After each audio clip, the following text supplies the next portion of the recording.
ನಮಸ್ಕಾರ. ಉತ್ತರ ಕರ್ನಾಟಕ ಬುಲೆಟಿನ್ಗೆ ಸ್ವಾಗತ. ನಾನು ಶುಭಾ ಎಂಪೋಲ್. ಬಾಂಗ್ಲಾದೇಶದಲ್ಲಿ ಹಿಂದೂಗಳನ್ನೇ ಗುರಿಯಾಗಿಸಿ ದಾಳಿಗಳು ನಡೆಯುತ್ತಿವೆ. ಹೀಗಾಗಿ ಸನಾತನ ಧರ್ಮವನ್ನು ರಕ್ಷಣೆ ಮಾಡಲು ಎಲ್ಲರೂ ಒಂದಾಗಬೇಕಾದ ಅಗತ್ಯ ಇದೆ ಎಂದು ಉತ್ತರ ಪ್ರದೇಶದ ಮುಖ್ಯಮಂತ್ರಿ ಯೋಗಿ ಆದಿತ್ಯನಾಥ್ ಹೇಳಿದ್ದಾರೆ. ಬಾಂಗ್ಲಾದೇಶದಲ್ಲಿ ನಡೆಯುತ್ತಿರುವ ಹಿಂದೂಗಳ ದಾಳಿ ಮೇಲೆ ಖಂಡಿಸಿದರು. ಅಯೋಧ್ಯೆಯಲ್ಲಿ ರಾಮ ಮಂದಿರ ನಿರ್ಮಾಣ ಒಂದೇ ಅಂತಿಮ ಗುರಿಯಲ್ಲ, ಇದು ಒಂದು ಮೈಲುಗಲ್ಲು ಮಾತ್ರ ಎಂದು ಯೋಗಿ ಆದಿತ್ಯನಾಥ್ ಹೇಳಿದ್ದಾರೆ. ಇಂದು ಭಾರತದ ನೆರೆ ರಾಷ್ಟ್ರ ಹೊತ್ತಿ ಉರಿಯುತ್ತಿದೆ. ದೇಗುಲಗಳು ಧ್ವಂಸಗೊಂಡಿವೆ. ಹಿಂದೂಗಳನ್ನೇ ಗುರಿಯಾಗಿಸಿ ದಾಳಿಗಳು ನಡೆಯುತ್ತಿವೆ. ಈ ರೀತಿಯ ದುರಾದೃಷ್ಟಕರ ಸನ್ನಿವೇಶ ಏಕೆ ಎದುರಾಗುತ್ತಿದೆ ಎಂದು ನಾವು ಇತಿಹಾಸದ ಪುಟಗಳಿಂದ ಪರಾಮರ್ಶೆ ನಡೆಸಬೇಕಿದೆ ಎಂದು ಯೋಗಿ ಆದಿತ್ಯನಾಥ್ ಹೇಳಿದ್ದಾರೆ.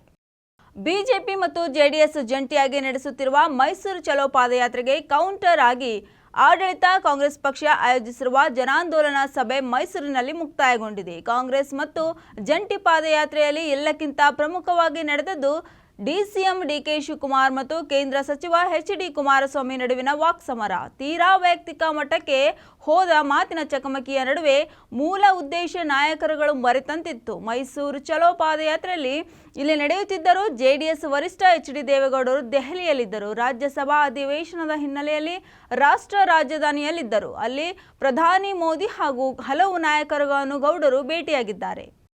ಬಾಂಗ್ಲಾದೇಶದಲ್ಲಿ ಶೇಖ್ ಹಸೀನಾ ಸರ್ಕಾರ ಪತನಗೊಂಡು ಆಡಳಿತ ವ್ಯವಸ್ಥೆ ಬದಲಾದರೂ ಪ್ರತಿಭಟನೆ ಹಾಗೂ ಹಿಂಸಾಚಾರ ಸಂಪೂರ್ಣ ನಿಂತಿಲ್ಲ. ಶನಿವಾರ ಸುಪ್ರೀಂ ಕೋರ್ಟ್ಗೆ ಮುತ್ತಿಗೆ ಹಾಕಿದ ಪ್ರತಿಭಟನಾಕಾರರು ಅಲ್ಲಿನ ಮುಖ್ಯ ನ್ಯಾಯಮೂರ್ತಿ ಒಬೈದುಲ್ ಹಸನ್ ಅವರಿಗೆ 1 ಗಂಟೆ ಗಡುವು ನೀಡಿದ್ದರು. ಅದರ ಬೆನ್ನಲ್ಲೇ ಅವರು ರಾಜೀನಾಮೆಗೆ ನಿರ್ಧರಿಸಿದ್ದಾರೆ. ಒಂದು ವೇಳೆ ನ್ಯಾಯಮೂರ್ತಿಗಳು ರಾಜೀನಾಮೆಗೆ ನಿರಾಕರಿಸಿದರೆ ಸರ್ವೋಚ್ಚ ನ್ಯಾಯಾಲಯದ ಮುಖ್ಯ ನ್ಯಾಯಮೂರ್ತಿ ಹಾಗೂ ಇತರೆ ನ್ಯಾಯಮೂರ್ತಿಗಳ ಮನೆಗಳಿಗೆ ನುಗ್ಗಲಾಗುವುದು ಎಂದು ಪ್ರತಿಭಟನಾಕಾರರು ಎಚ್ಚರಿಕೆ ನೀಡಿದ್ದಾರೆ. ದೇಶದ ಸುಪ್ರೀಂ ಕೋರ್ಟ್ ಹಾಗೂ ದೇಶದೆಲ್ಲೆಡೆ ಇರುವ ಅಧೀನ ನ್ಯಾಯಾಲಯಗಳ ನ್ಯಾಯಾಧೀಶರು ಸುರಕ್ಷತೆಯನ್ನು ಗಮನದಲ್ಲಿಟ್ಟುಕೊಂಡು ತಾವು ಹುದ್ದೆಯಿಂದ ಕೆಳಗಿಳಿಯಲು ನಿರ್ಧರಿಸುವುದಾಗಿ ಮುಖ್ಯ ನ್ಯಾಯಮೂರ್ತಿ ಮಾಧ್ಯಮಗಳಿಗೆ ತಿಳಿಸಿದ್ದಾರೆ.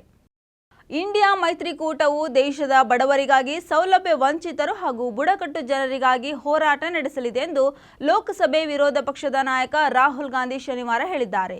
ಈ ಸಂಬಂಧ ಸಾಮಾಜಿಕ ಜಾಲತಾಣ ಎಕ್ಸ್ನಲ್ಲಿ ಪೋಸ್ಟ್ ಹಂಚಿಕೊಂಡಿರುವ ಅವರು ಜಾರ್ಖಂಡ್ ಮುಖ್ಯಮಂತ್ರಿ ಹೇಮಂತ್ ಸೊರೇನ್ ಅವರಿಗೆ ಹುಟ್ಟುಹಬ್ಬದ ಶುಭಾಶಯಗಳನ್ನು ತಿಳಿಸಿದ್ದಾರೆ. ಈ ವೇಳೆ ದೇಶದ ಜನರ ಹಕ್ಕಿಗಾಗಿ, ಅವರ ಸಂಕಷ್ಟಗಳಿಗಾಗಿ ಇಂಡಿಯಾ ಮೈತ್ರಿಕೂಟ ನಿರಂತರವಾಗಿ ಹೋರಾಟ ನಡೆಸಲಿದೆ ಎಂದು ಹೇಳಿದ್ದಾರೆ. ಈ ವೇಳೆ ದೇಶದ ಜನರ ಹಕ್ಕುಗಳಿಗಾಗಿ, ಅವರ ಸಂಕಷ್ಟಗಳಿಗಾಗಿ ಇಂಡಿಯಾ ಮೈತ್ರಿಕೂಟ ನಿರಂತರವಾಗಿ ಹೋರಾಟ ನಡೆಸಲಿದೆ ಎಂದು ಹೇಳಿದ್ದಾರೆ. ದೆಹಲಿ ಹಗರಣದ ಆರೋಪದಡಿ ವರ್ಷದ ಹಿಂದೆ ಜೈಲು ಪಾಲಾಗಿ ಆಗಸ್ಟ್ 9ರಂದು ಜಾಮೀನಿನ ಮೇರೆಗೆ ಬಿಡುಗಡೆಯಾಗಿರುವ ದೆಹಲಿಯ ಮಾಜಿ ಉಪಮುಖ್ಯಮಂತ್ರಿ ಮನೀಶ್ ಸಿಸೋಡಿಯಾ ಅವರು ತಮ್ಮ ಬಿಡುಗಡೆಗೆ ಈ ದೇಶದ ಸಂವಿಧಾನವೇ ಕಾರಣ ಎಂದು ಹೇಳಿದ್ದಾರೆ. ಅಧಿಕಾರವನ್ನು ದುರ್ಬಳಕೆ ಮಾಡಿಕೊಂಡಿದ್ದ ಆಡಳಿತಾರೂಢ ಬಿಜೆಪಿ ನನ್ನನ್ನು 1 ವರ್ಷಕ್ಕೂ ಮೀರಿ ಜೈಲಿನಲ್ಲಿ ಇರಿಸಿದರು.